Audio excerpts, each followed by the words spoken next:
think in another 2 minutes we will start our session.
Okay, very good morning, good afternoon, probably good evening to some of our friends and colleagues from various parts of the world. I think people are slowly joining. So first of all, I would like to take this opportunity to thank each and everyone who are slowly start joining the session virtually on behalf of CRIT, the Center for Research and Innovation in Tourism. This is a CRIT webinar in association with the School of Hospitality, Tourism and Events of Taylor's University, Malaysia. So I also take this opportunity to thank our speaker all the way joining from Norway. Currently he is in Norway, even though he is attached with the organization in Australia, Dr. Sean. Thank you so much for accepting our invitation and sparing your early morning timing to probably share some insights on tourism and SDG4-QUALITY education. So during the session, we kindly request everyone to keep your audio muted. During the interactions, always you are most welcome to unmute and ask any questions to the speaker. And also during the sharing time by our speaker, Dr. Sean, if you have some interesting questions or burning questions, please put it in the chat so that we can take it from there during the interaction time. Let me start the session with a very quick background about Taylor's University, which is 50 years of education excellence. And I think Taylor's College Malaysia was established in the early, then slowly it became a full university in 2010. So currently we have 12,000 Malaysian and international students with over 600 plus academic staffs running 50 undergraduate programs and 34 post-graduation programs. So let me quickly go to what is CRIT. The Center for Research and Innovation in Tourism, which is the webinar is main organizer for today. What is CRIT vision for 3 years? We wanted to become a reference center in nation as well as in the Asian region on tourism and SDG. So we also wanted to be a higher institution center for excellence within 3 years of time. So we are more focused on sustainable development in the tourism umbrella. And what we do in the CRIT, okay, to reach our vision and mission, we have 4 major pillars in the CRIT, which is a research component, consultation and networking, and human capital development. I think the webinar, workshops, everything is mainly parts under the human capital development to build the capacity of the people within CRIT and within university and look for collaborations, and also community engagement. So this 4 is the main pillars of CRIT. And we are today with association with the School of Hospitality, Tourism and Events, which has number 17 world ranking in QS, and also like Asia ranking number 2 and number 1 in our Malaysia, as well as in one of the private institution running the hospitality program for a very long period of time. Okay, the reason why we choose this topic, I think this is a source taken from the SDG itself. The quality education, which is SDG4, I think tourism has a potential to improve and to promote inclusiveness. It's very important for the education institutions to produce skillful workers, which is a crucial for tourism to prosper. The tourism sector should provide opportunities for direct and indirect jobs for youth and women and those with the special needs who benefits through the educations. So it's always very important for us in education to give a quality importance, at the same time how we can make the quality education linking to our SDG number 4. To learn more about this, please allow me to introduce the speaker of today, who is a good friend of mine and also like an innovator and a well-known educator, Dr. Sean. All the way, he is also an independent education consultant as well as a senior lecturer with QLD, University of Technology in Australia.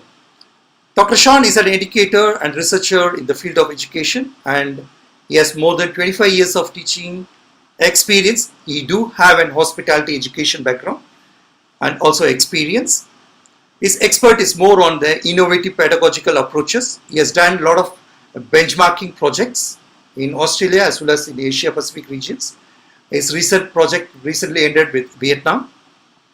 Dr. Sean also holds multiple leadership positions and provided strategic leadership around the Australia as well as in other part of Asian region. He is a global perspective, well-known educators. I think it is very honor. And once again, I would like to thank you, Dr. Sean, for accepting our invitation. Probably I will request all the participants to give a big round of applause for our speaker virtually. Thank you so much. So without further ado, let me hand over the screen to Dr. Sean to share his insight and make everyone with a lot of knowledge sharing informations. Dr. Sean, I will pass the floor to you. Thank you so much.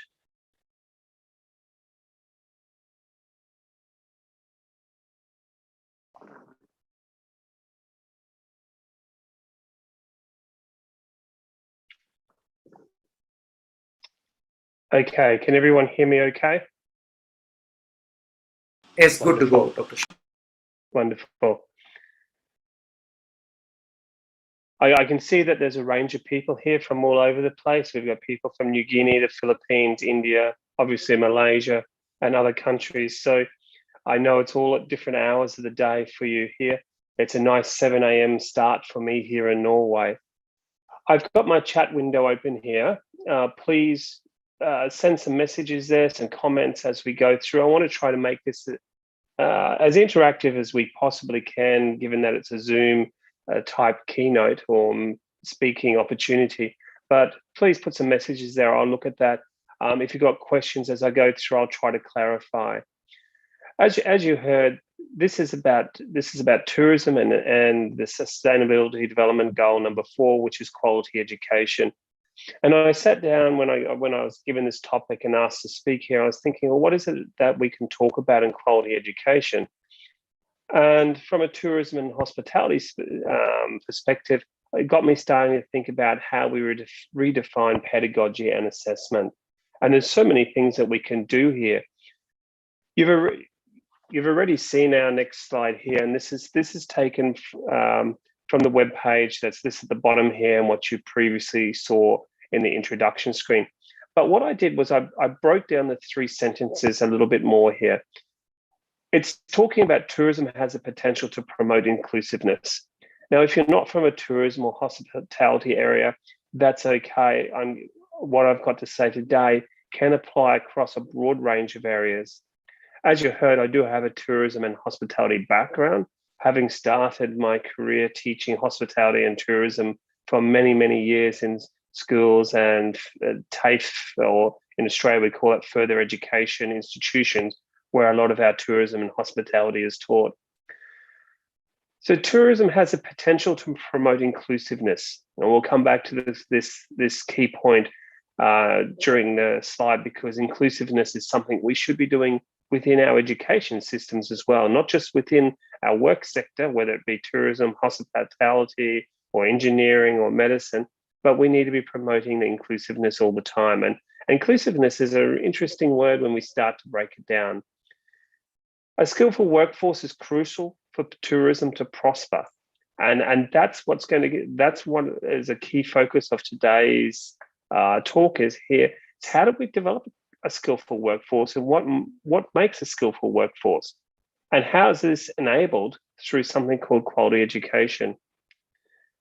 The tourism sector, and most of you from the tourism hospitality industry will know this, the tourism sector provides opportunities for direct and indirect jobs for youth, women, and those with special needs who should benefit through educational means. So we need to provide the opportunities also for people with these needs within our education. I'll talk a little bit more about that as we go throughout the seminar. When I started thinking about this, quality education equals skillful workforce. There's no doubt about that. We need quality education, and we've talked about education for many years, and this is the reason we have education, is we want to produce a skillful workforce. But it's not just about a skillful workforce. It's a lot more than just being a skillful workforce. Skillful is one thing. I mean, we could all have skills, but we need a few other things around this idea about skillful workforce. And this is going to come out in the next few slides. And please, as I say, feel free to ask questions in the chat window if you need to. Quality education means we need to look at innovative pedagogical approaches. We need to think about what we're doing from a pedagogy perspective. And for many years in the tourism and hospitality sector, a lot of our teaching has been very much in the same manner. Yes, we have changed a few things, and we've changed a few assessment items, we've changed the way we do things, but it comes down to rethinking education a little bit more. And this is where I want to pick up a little bit today. So what does it take? And I started looking at some of the literature around this. I've been doing this for quite some time, actually, but more so I started looking at this around Christmas time and thinking, what does it take to have a skillful workforce? What does it take for quality education? And it doesn't mean that we have to change everything, but what I see in the literature is a lot of writing around transformation, disruption, and change. For universities to succeed and for us to develop a skillful workforce and provide quality education, then we need to disrupt and change and think differently about what we do. And this is where I want to pick up today a little bit more. So we know students learn when it's learning as students, and I'm not saying anything new here. This is stuff that we know, and as good educators, we do this and more. And I only just wrote down 3 or 4 bullet points here. But we know that learning is students learn when learning is student-centered. We know real world and authentic in nature. So learning has to be that. Learning in terms of assessment. Assessment is meaningful and purposeful. We do it for a reason. We don't do it for the sake of it. And I do want to come back to the assessment part, and I've got some good tips towards the end here about the assessment, because we think about redefining teaching and learning, but for some reason the assessment slips off the end, and we still end up doing the same assessment we've been doing for the last 20, 30, 40 years. And in some of the audits I've been doing with universities over the last 5 to 7 years, I'm seeing exactly the same types of assessment being put forth. We're having this wonderful change in how we approach curriculum and teaching and pedagogy, but then we're going back to, please answer these questions. If you get them right, then you pass. And assessment's so much more than that. So I do want to put a bit of a focus on assessment during this session. Feedback is timely and relevant. We know we need feedback. Are we giving that to our students, and how often are we giving that to students? There's so many more things we can talk about here about what learning is, and I think you know what learning is, and you see it in your own eyes, that sometimes many of us face challenges when we want to try something new, and sometimes we're just so busy. And the pandemic has changed a lot of things for us. The pandemic, and we're still struggling through this in a lot of places. We still have a lot of countries where students are not in schools still. So we're going to have possible gaps here. There's going to be a need for us to think about education and think about what we're doing a little bit more. And it gets me thinking, what should students learn? What is it that students should be learning throughout their course? Now, we know as educators that the content and the theoretical knowledge, or content/theoretical knowledge, is really important. We know that in our field, skills and practical knowledge is really important. And this is the basis of most courses. And we can change a few words around here and we can use different words, but we know that this is the basis of the course. But I think it goes beyond this. And I'm seeing a lot of changes in universities. I'm seeing a lot of changes in educational institutions. I'm seeing a lot of private universities, a lot of private practices and industries really soaring ahead because they're thinking, we need to produce a different type of learner. We need to produce a different type of skilled person at the end of the day.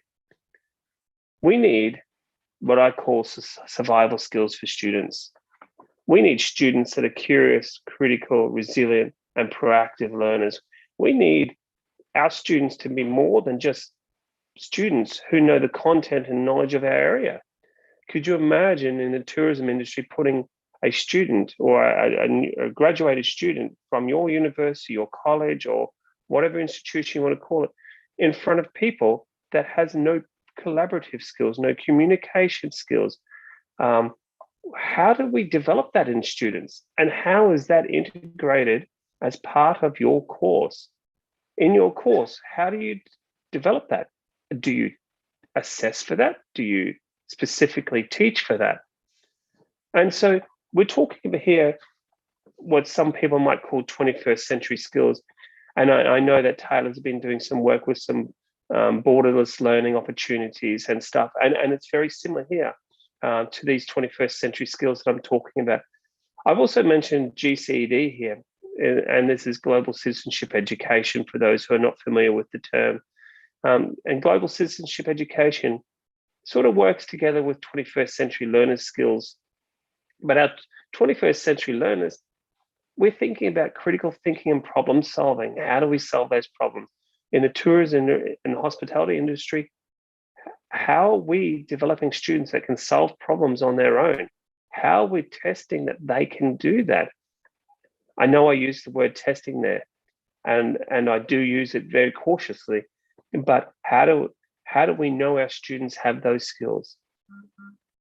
Collaboration across networks and leading by influence, agility and adaptability, initiative and entrepreneurialism. And I'll let you read through some of these, but you can start to see that these are the skills that underpin everything we do. It doesn't matter what we're teaching. These are the things that should be coming through. And I'm seeing universities focus on this as a goal now within their education. What will a post-coronavirus higher education look like? And I use this cautiously because it seems like we've been caught in this pandemic for a couple of years already, and some of us have already moved on. We've had students graduate. I wonder how those students are going. I wonder what's happening now with these students. Did we give them the skills and the knowledge and the essential learnings that they needed for quality education? Did we prepare them to be resilient and to get through these times?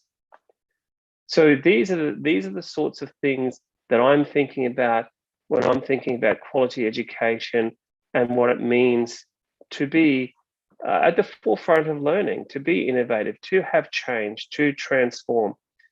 I don't know what a post-coronavirus higher education looks like, but I ask, what does a pre-coronavirus higher education look like? Has things changed much? What will it be like afterwards? Will we go back to the same sorts of things? I know in some of the work I'm doing currently, students are specifically asking, especially in the Vietnam where I've been working in the last 6 months, students are actually asking for more face-to-face teaching and learning now. They still want to continue the blended learning and online learning, but they want a little bit more face-to-face mixed with it as well. So it's really we talk about what makes good education. Good education makes it's about understanding our students. It's about knowing our students, and what they want. So hopefully we're all going to check in with our students and see what our students want. I wrote a book chapter recently, which is in press at the moment. And one of the quotes in here, and I know I'm quoting myself, so it's quite bad here, but one of the quotes that came out of the research we were doing was, we're looking at what's happening during the pandemic, how we've changed in our teaching and learning and our pedagogical approaches, and how we connected with our students.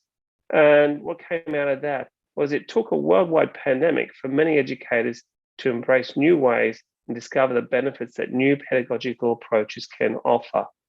It's a shame it took a pandemic for this to happen. We should have been exploring new pedagogical approaches and new ways of teaching and learning. We should have been exploring new ways of developing curriculum that best met the needs of students for now and beyond.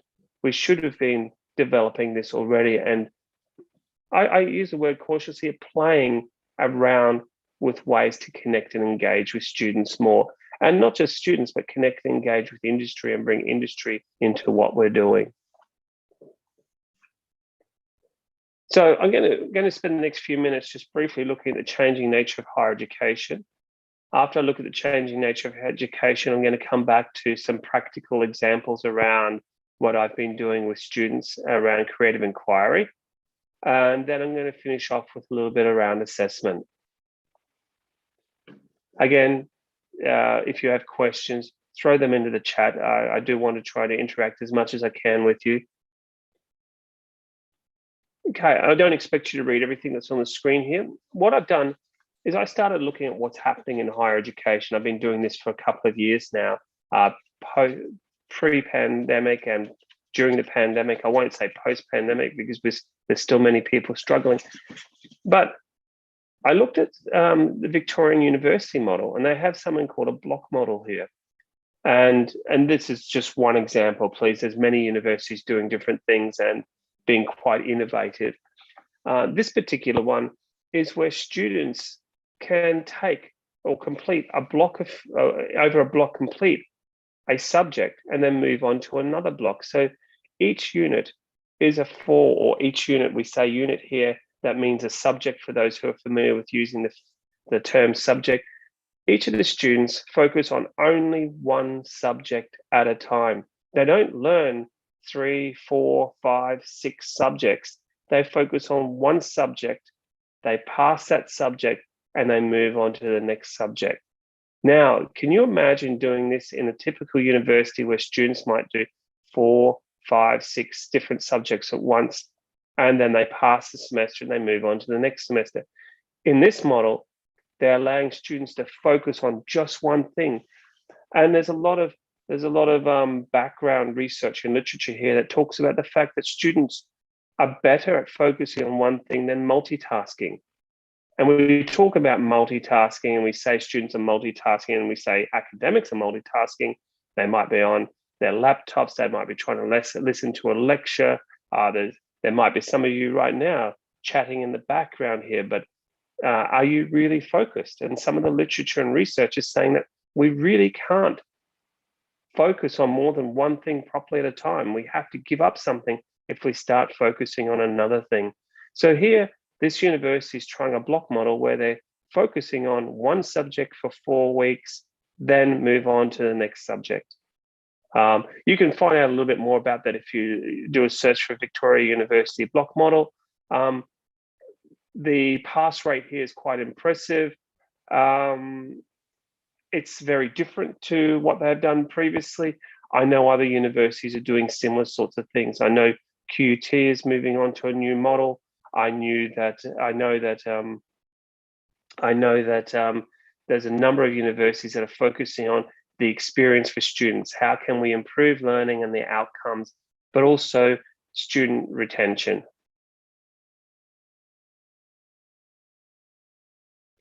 One of the messages here directly to me is, on one side we talk about pedagogical changes, but on the other hand, the students are relying more on internet search, and attention span is decreasing. That's a really good question. I'm going to come back to that one as well, because the internet is out there and it's changing, and I'm going to address something very similar very shortly. So thank you for the person who sent me that message. I will come to that very shortly. So the block model is one model. Queensland University of Technology, University of Southern Queensland in Australia, they're all playing with different things. We have the Minerva School in the US. I don't know whether many of you have heard about this, but here I just wanted to look at their tagline, their line that hooks you in. Preparing to succeed in an era of global uncertainty requires developing your intellect, building your character, and learning practical capabilities. This is not about teaching students engineering or medicine or science or hospitality and tourism or food studies. This here is about teaching core skills that will build the student and allow them to get jobs in the future. And again, this is something really worth looking at, because these are the sorts of places that are succeeding. These are the sorts of universities that are changing their approaches to how they tackle higher education. So I'm going to give you, and these notes will be shared, but I'm giving you these tips and pointers of places where you can go to look at more information about what different universities are doing, and also the taglines and how they're getting students in. They're not talking here about you're going to be the next engineer, or you're going to be the next chef, or you're going to be the next tour operator. We're talking here about skills that are important. One closer to home for those who are based in Malaysia right now, and for those in Singapore, you'll see that there's a Skills Future mid-career enhanced subsidy that supports and encourages lifelong learning. This is for mid-career Singaporeans to upskill and reskill. And this is about learning, the importance of learning, and that learning does not stop. Learning is ongoing, and we need to always be learning. It's something we need to keep doing. As for QUT, some of the advertisements run 2 years ago in the media, creativity for the real world. This is how they were promoting different courses and the university. So they're talking here about 21st century skills. University of Queensland, own the unknown, create change, getting people to start thinking for themselves, getting people to start thinking about what is possible out there. Tapping into the curious side of the learner. I started then looking at vacancies over the last couple of years, and these sorts of jobs started popping up within universities. Director of Next Generation Learning. Now, what is Next Generation Learning? But these are jobs. How would you qualify yourself to be in a position such as this? Manager of Online Learning Services, Vice Chancellor of Learning Innovation, Director of Future Learning, Director of Transformation, Online Program Manager. These are all high leadership positions within universities and colleges. They're not traditional positions that we would have. And you can start to see the shift in universities of thinking about what teaching and learning is. This is the transformational perspective coming through within our university systems. Just to pause a little bit, because I'm talking about transformation, change, and the need for how we address pedagogy. But here, this is a quote, and it's an old quote that I've used quite a lot from a futurist. The illiterate of the 21st century will not be those who cannot read and write, but those who cannot learn, unlearn, and relearn. And this applies not just to our students, this applies to us as educators. How do we do that? Are we doing that? So often we talk about this as being an important skill for students. I'm bringing this back to us. How do we do that ourselves? How do we change our approach? How do we take what we are already doing in education and think, is there a better way of achieving this? And I'm not saying throw everything out the window. I think we're doing a wonderful job as educators in all our fields and areas, but we can always improve. We can always look at things differently. And I've been lucky enough to spend a lot of time working with universities across Australia, Asia, and Europe, where I've been able to see different ways of doing things. And what I thought was really awesome, in some ways, has not been so awesome. I've learned better ways of doing it over the years, and I'm grateful to those experiences. And I believe all of us should be unlearning and relearning. So to what extent are we ready for change? And that's another question, because it's really comfortable doing what we know is always there. So, but what extent are we ready for change? And are we able to change within our environment? And I can say this right now, I get told, but we can't change. This is a way we have to do things. I can tell you now, there's always the opportunity for change.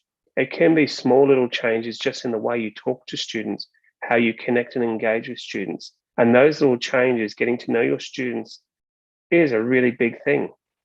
And those things don't require huge amounts of overhead and approvals from above. They're the little things that we can start doing.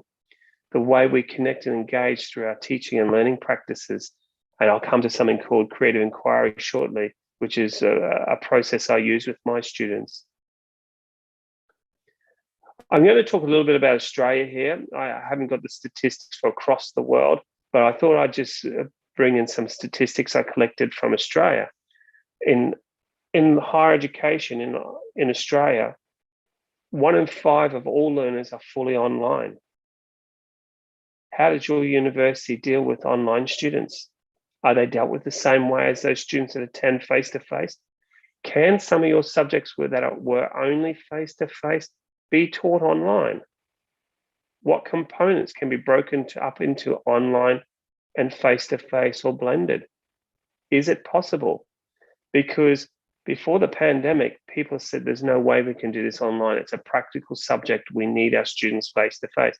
Then when the pandemic came, all of a sudden we found ways of working online. And all those necessary face-to-face moments weren't so necessary after a while, because we needed our students to get through the work. So absolutely, in a practical-based industry, if we were talking about training someone to be a cook or a chef, then there are certain skills that we need them to demonstrate. But there are different ways we can do that. The average online learner in Australia is 64% female and 32 years old. That surprised me, that statistic. But that was the average online learner. So we're talking about the 1 in 5 learners that are fully online and the average online learner here.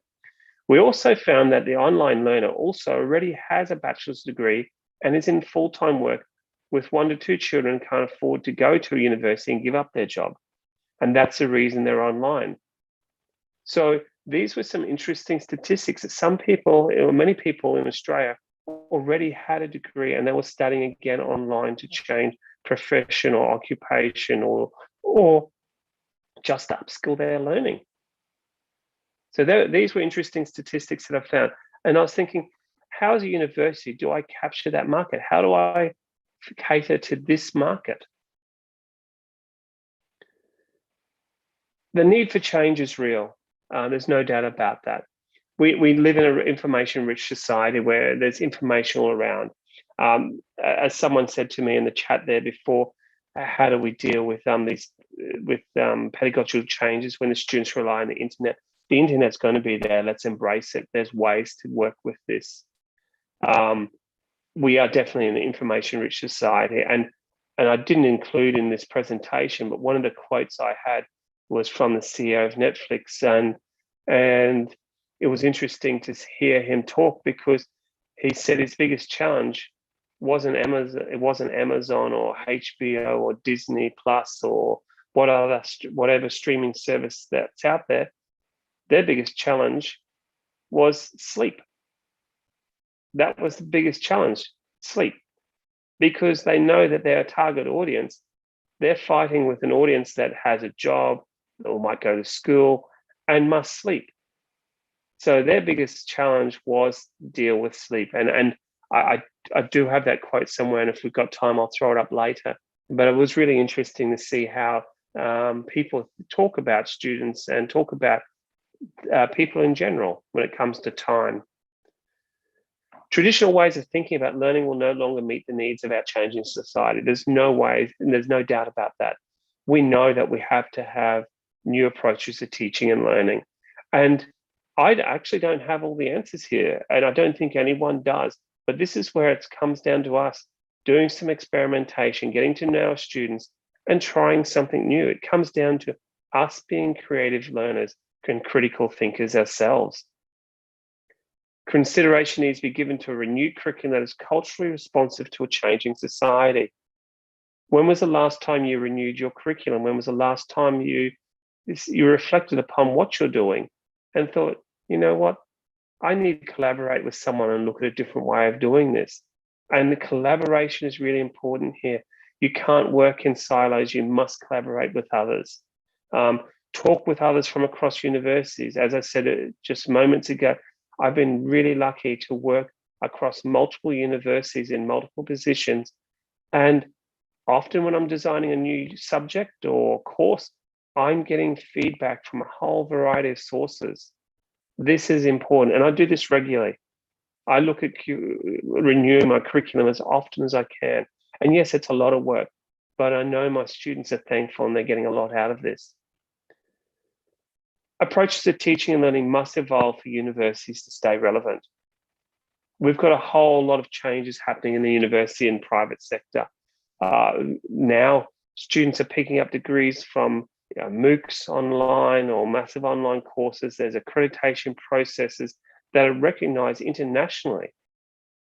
So it looks at the purpose. What is the purpose of your university? If students can get a degree online, why would they come to your university?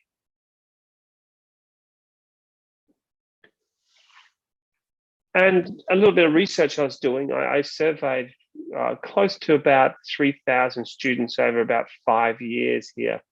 And I thought, let's have a look at the relevance of what we're doing. Let's have a look at the relevance of what students are saying. And students admitted that they saw little relevance in their studies. There was little correlation between university studies and their future careers. That was interesting. 3,000 students, I can't remember the percentage, but a majority of the students saw little relevance in their studies, but they did place a large amount of trust in their teachers that they thought, we're doing this because our teachers know the best. They also found that there was little choice beyond core foundations being taught. So students had to be enrolled in core foundations, but there was nothing else for them to choose. There was nothing different for them out there. It was the same sort of thing that maybe got a bit of a name change and a bit of a rationale change, objective change, but there was really little choice beyond the foundations being taught. They wanted a lot more choice. They wanted to be in, I mean, as some of the students said in the comment section here, we can find all this on the internet. What else can we learn? What's different? What's out there that we don't know? What's out there that we can't find on Google? Now, I'm not saying Google's our answer to everything, but students are wanting challenges. Students are really wanting to learn something new. Teachers not understanding the needs of students and unwilling or struggling to change their approaches. There is a lot of people, and you probably can think of these people, who have been teaching the same way for the last 20 years and refuse to change anything and get really defensive when you say, how about we do something a little bit different this time? How about we do this? Or how about we do that? People get very protective of their areas. They get very protective of what they've been doing because they know what they've been doing has been working for them.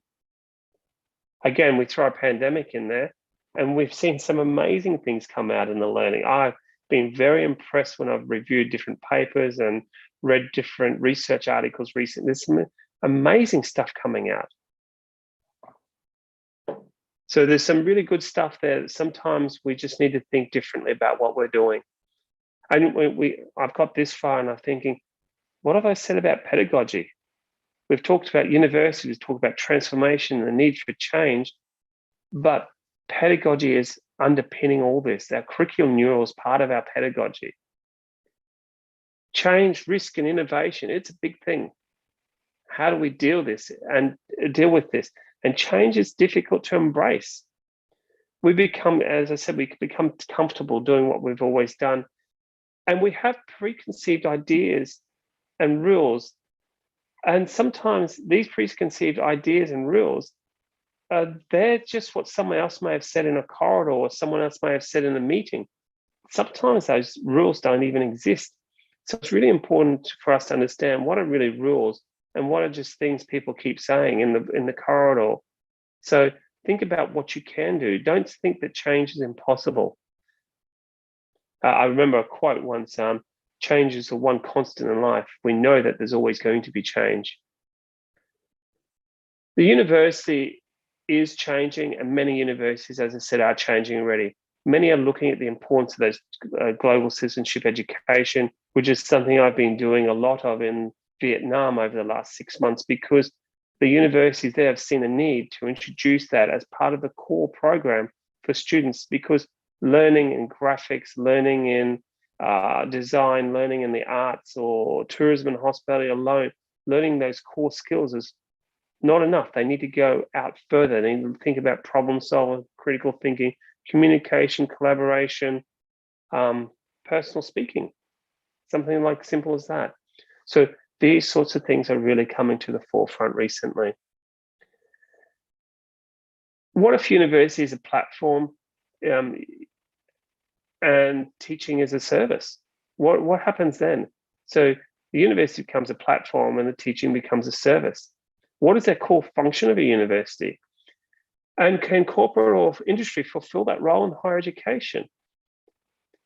In some countries, private industry is now allowed to provide higher education certificates, and it's recognized internationally. So what happens when our corporate and private industry can fulfill the role of higher education? What then becomes a role of higher education? What becomes a role of our universities? When do universities let go of responsibility and let third parties take over? So here I'm questioning the role of the university as we transform and we change. And I'm questioning your role as educators and what you do in universities. How do we then provide academic accreditation? The one thing we do know is universities are very adept at changing. That universities can respond to this and they can change.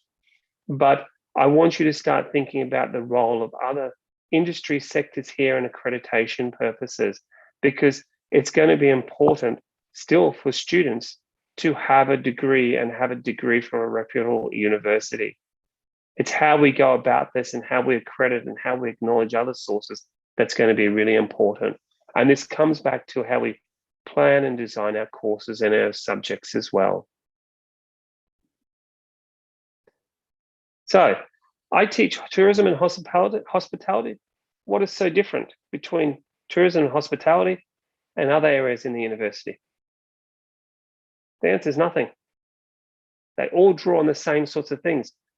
Good quality education underpins mathematics, engineering, science, creative industries and arts, humanities, tourism and hospitality, information technology, and all the other areas that I haven't mentioned under those umbrellas.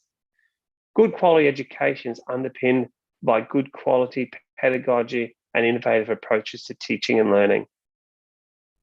And the principles developed in one area can be applied across all areas. So when you're looking for good practices in quality education, don't just look at tourism and hospitality, look across a range of things, have a broad look across the board. What else exists out there? We have the nature of our students is changing. We have new challenges there. We need to understand and access information as needed. We live in a media-rich world. Many of our students will hold more than one job or change careers, and we see this a lot in tourism and hospitality. The growth and change is enormous. So it's one industry that has been always in that area. We require curriculum that's flexible and allows for growth. Let's be flexible. What happens if we have to change? Require a curriculum that's future-driven, but also addresses current challenges. So let's look towards the future, but let's not forget what's happening right now. As I said before, and I just want to recap here, there's a need for change. Information-rich society, where things are available all the time. Traditional ways of thinking will no longer work. Consideration needs to be given to renewed curriculum, and approaches to teaching and learning must evolve. So I just want to reiterate those points, which I've covered in a little bit of detail already. But with our changing students, we need changing approaches. Let me give you an example from a creative inquiry perspective. Now, creative inquiry is something I've been working with my students for the last 5 or 6 years, and I've got a book chapter coming out shortly about this, and a little bit more work I've been doing in the research area here as well. What is most important? How do you do? First of all, how do you design your course and implement it? Do you model good practice in your field? What are graduate capabilities? What are they, and are they important? And the graduate capabilities are often linked to 21st century skills or global citizenship education. What knowledge and skills is important when you're designing your course? And who do you want them to be when they grow up, their professional identity? And do we teach them how to learn? And learning how to learn is really important. So when they come into your field, do you help them to learn? And this is really important because we assume students know how to learn, and we assume students know what they want. But often in the work that I've been doing over the last few years, we know students need help in learning how to learn. We need help sometimes in learning how to learn because we get stuck in our ways as well. So when I look at from the example, when I look at the creative inquiry perspective, I'm going to give you an example here in a subject where I had 800 students. All teaching was done with co-teaching. So from those 800 students, we broke it down to 70 students per class, with 2 teachers to the 70 students co-teaching together. The co-teaching was done so that we had a lot of new staff coming on that had never taught the subject area, so we wanted to mentor them. And the other reason for that is with 2 teachers in the classroom, we started to get them bouncing ideas and expertise from different perspectives. And the students loved the engagement between the teachers and themselves and the different practical ideas that were coming forth. We looked at the session being called a creative inquiry session, where the session was 3 hours long and the students were given a range of authentic tasks. I'll come back to that in a moment. There were no lectures. Learning was blended or online, and this happened. I started this before the pandemic, so this is something we've already been doing. We had learning forums where we'd have 3 or 4 learning forums where we'd bring in industry experts, either online or face-to-face, and the students would lead the questioning and those learning forums. So they were student-led learning forums, organized and assisted by the academics. There were no exams. There were reflective tasks and group presentations, and obviously where there was needed practical experimentations. But there's been no exams in this particular subject for more than 5 or 6 years now. So this is how I helped redesign a subject within the university.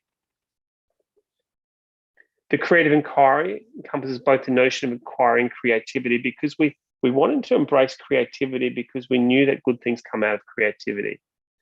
It's highly valued. It's new ideas.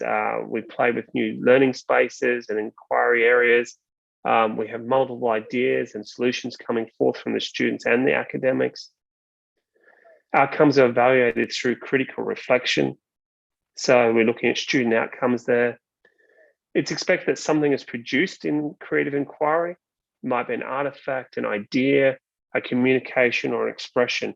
So we're looking at things a little bit different. We're bringing it back to the students inquiring and the students using creativity together here.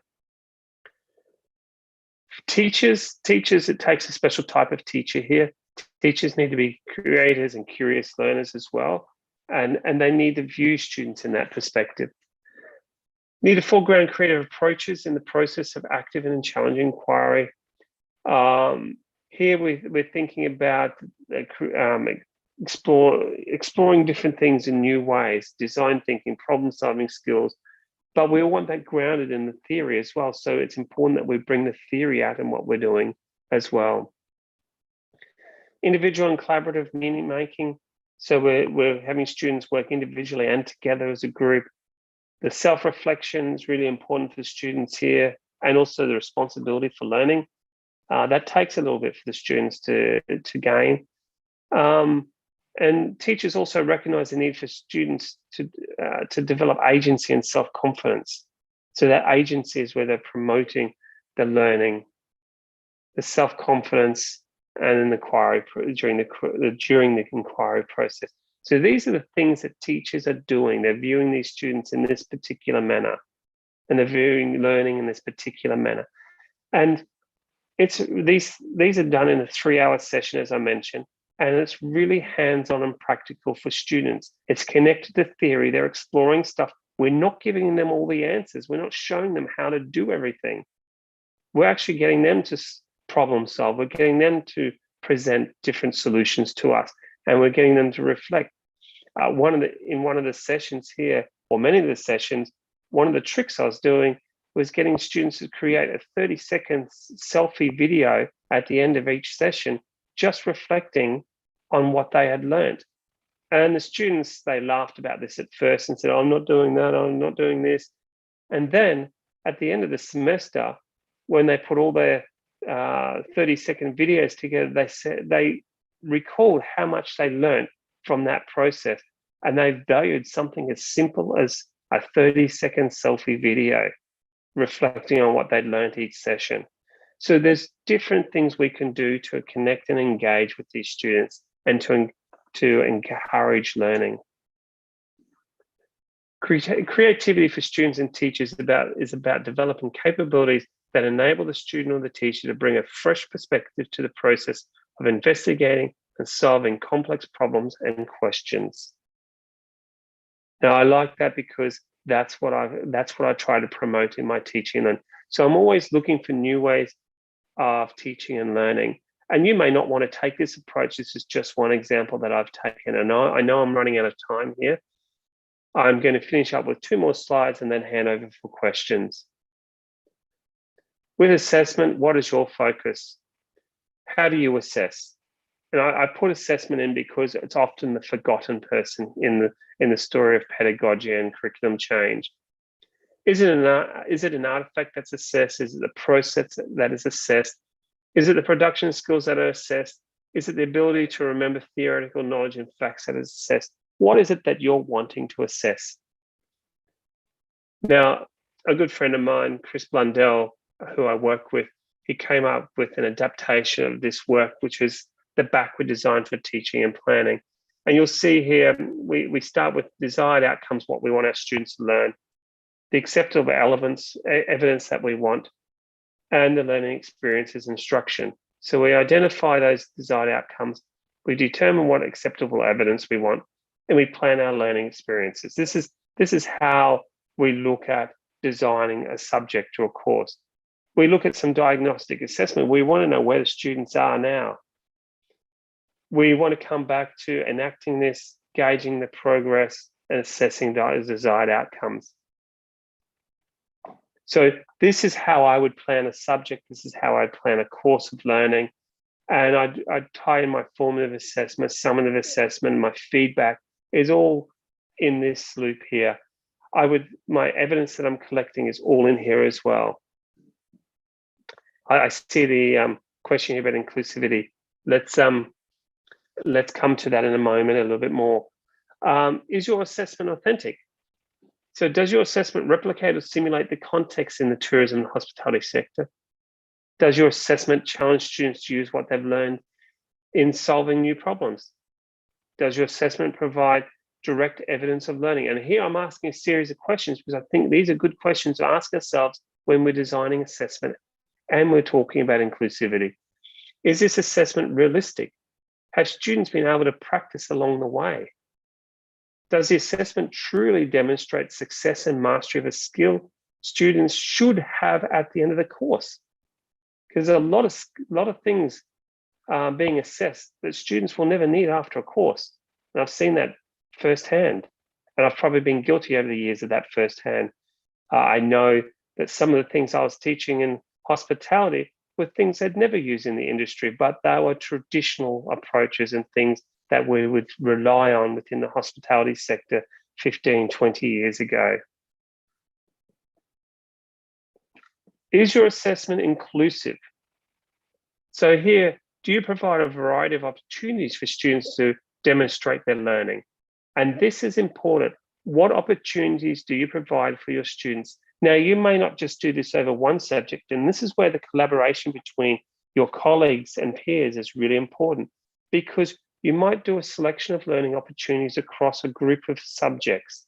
So in one subject, you might do it this way, and another subject in another way, or you may do it within your own as well. So you might think about in-class and out-of-class assignments, independent and group work. Is it a mix of things here? Some people hate group work, some people love group work. Do you provide performance improving feedback and opportunities to use that feedback? Feedback is one of the most important things we can provide to anyone.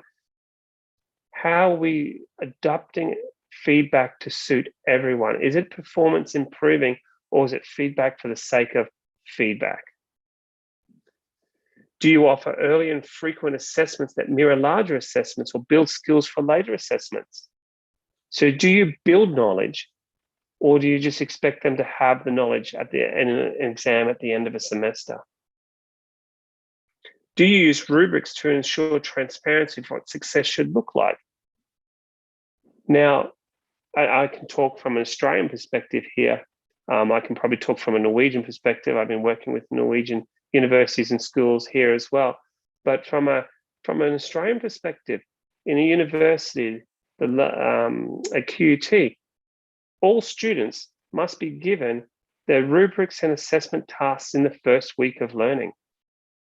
It has to be upfront, and the students must have the opportunity to understand that in the very first week of classes.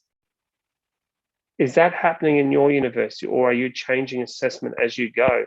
And my experience is working through different universities, some students are only receiving the rubrics when they ask for them when an assignment is due. How transparent are we being with our assessment? How are we catering to those students that need to understand the assessment at the beginning of the semester to plan their learning? How do we reduce that anxiety and the stress and everything that comes with the unknown? So these are the sorts of things we need to be looking at when we talk about inclusivity. Now, I'm going to come to some challenges and then come back to the question on inclusivity and the internet divide.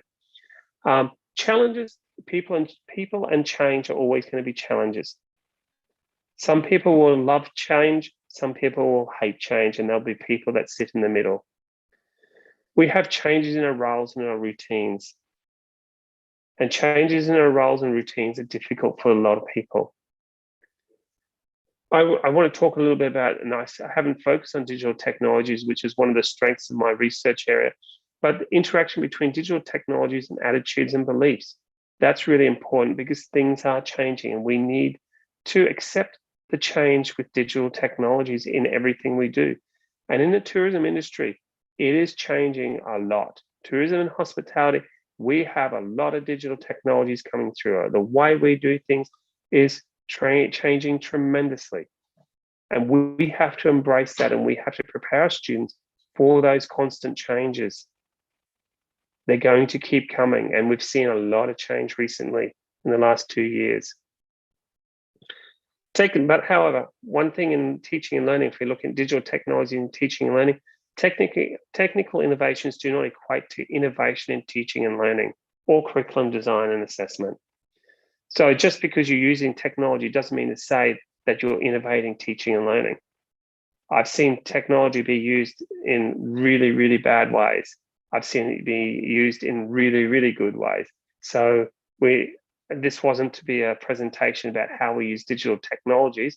I could spend hours and weeks on that, but this was more about the need for change and transformation, the need for pedagogy that's meeting the needs of students today, thinking about different approaches. And I've given you an example about creative inquiry, where I've tried to take out that creativity side of things and get the students to inquire more during their learning.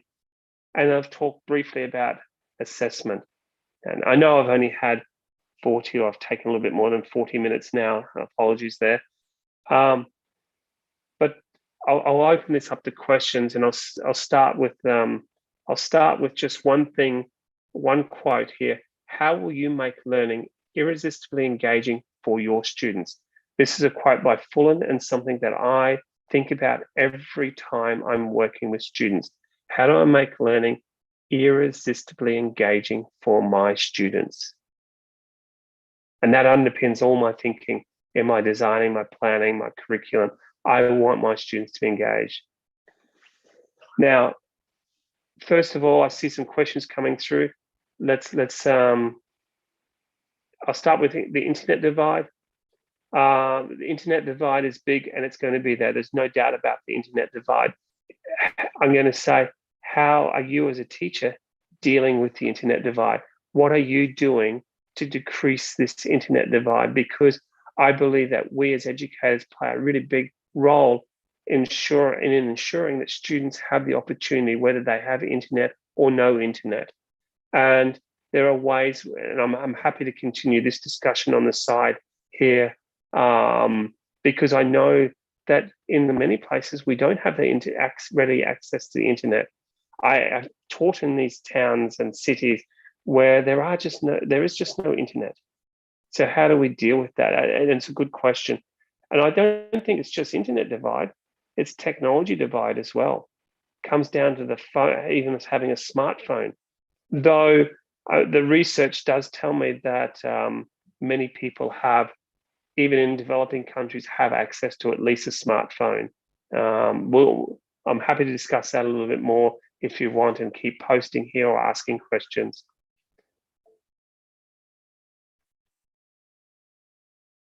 Attention span, because students are, we're talking about pedagogical change, that students are relying on internet search, and the attention span is decreasing. Again, I'm going to come back to the quote that's on my screen. How will you make learning irresistibly engaging for your students? How are you changing your teaching and learning that your students want to be in your class? Do you know your students? Do you understand your students? It took me a long time, because I thought I was the holder of all knowledge. What about putting it back on the students and asking them what they want? What about involving them in the process of designing the subject that you're teaching? This is something that I've done, and it's made a big difference to my teaching and learning. I've gone from, I was asked to take over a subject that was performing very badly with student results. And the very first time I took it over, I thought, I'll just make some small changes. And I got the worst scores I've ever got from, or worst feedback ever from students. And then I asked the students, got the students involved, started thinking about what I could do differently, how I could be creative. And my feedback went from, I think maybe 2 or 2.5 out of 5, it went to 4.5 out of 5 within 12 months, just by talking with students and involving students. I'm just reading through the chat here. My concern is we're kept being pushed back in doing hands-on practice due to lockdown regulation. We got complaints from the industry.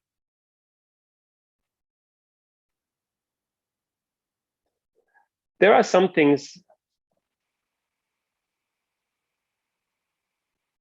There are some things that have to be done like students have to practice practical things, and here it comes back to, and there's probably many different approaches here, and I haven't read this comment in full, but one of the points here is what I got my students to do when they're thrown into lockdown. I got them to continually create videos, short 30-second, 60-second time lapses and videos of how they were doing things practically in their own kitchens or in their own houses. Or so I got them to try to do that sort of thing. Yes, these students know most of the time, I'm not going to say all the time, they know how to put together TikTok videos and reels and stuff like that. So it wasn't too much effort for them to provide that.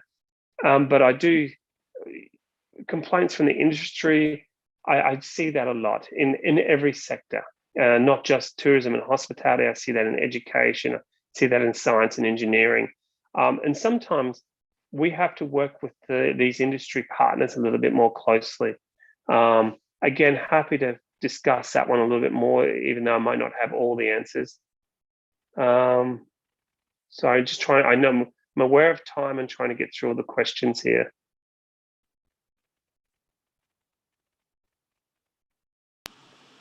Tourism and hospitality, dealing with performance pressure. That's a really good one, and this comes back to our. I always say this comes back to our 21st century skills, our global citizenship education. How do we get anyone to deal with stress? Like the hospitality industry is a really high stress industry, it can be a really high stress industry. How do you get people to deal with that sort of industry? You have a whole range of clients in this industry, and some are understanding, some are not so understanding. So it is very difficult.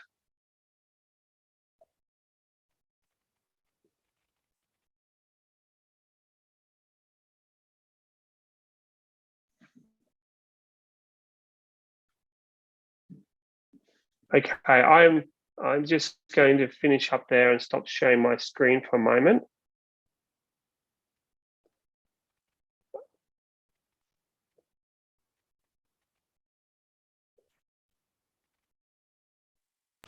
Thank you, Dr. Sean. I think you have started addressing most of the questions.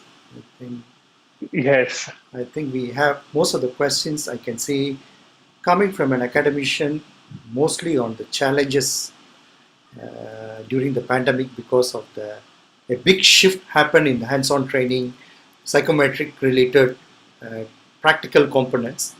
And I think we do have a question from Professor Dr. Salindra Singh.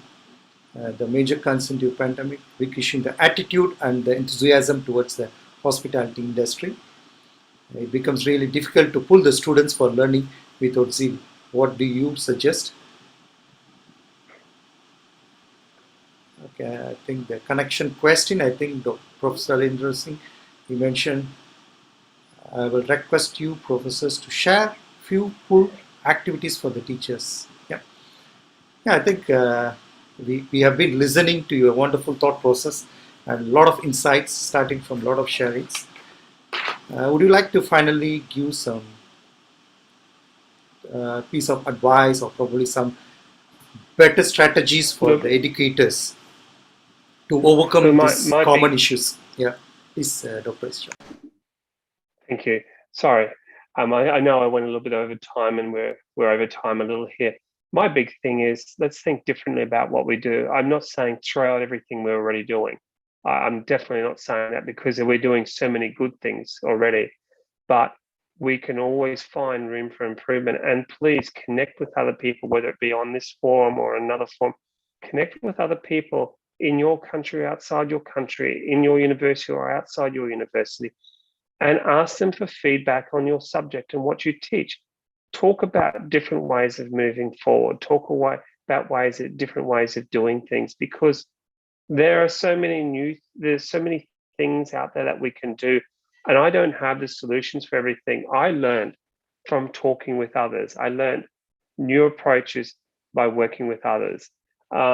Just simple things like, for me, I came up with the idea of creative inquiry because I wanted to draw on that idea of creativity. And I thought, if I think differently, then is it possible for my students to think differently when they go out into industry? Will they approach problems from a different perspective?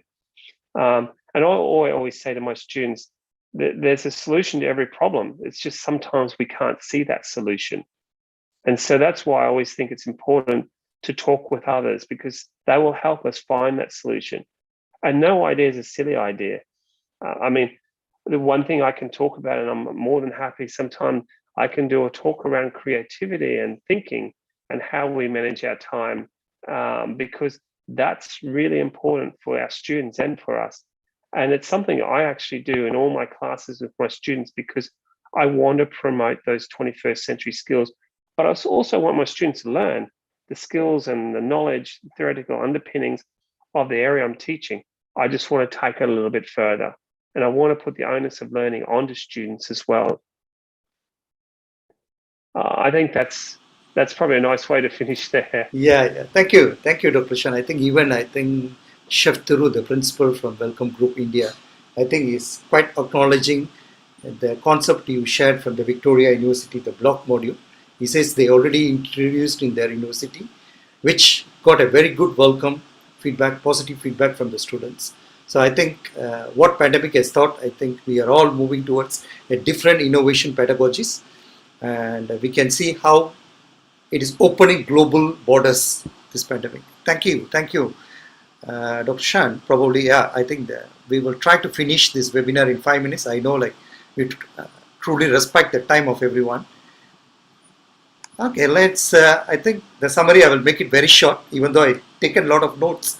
I think Dr. Shan has started the session with a 3-sentence focus from the SDG and tourism, with the inclusiveness, skill workforce, then the opportunities. And also he covered a lot of components on the survival skills. I think what the universities should look in the assessment, not only like academical accomplishment, they also should look more on skillful workforce or survival skills, or curiosities, critical thinking, and resilience skills, and proactive learners approach. And he also shared some of the changing nature of the higher education from the universities like Victoria University block lecture approach, then University of Minerva. I think he's telling how that university focus on intellectual skills, building capacities, and learning practical capabilities rather than looking only at academical credentials. And he also shared about the GCED programs and what are the current expectations.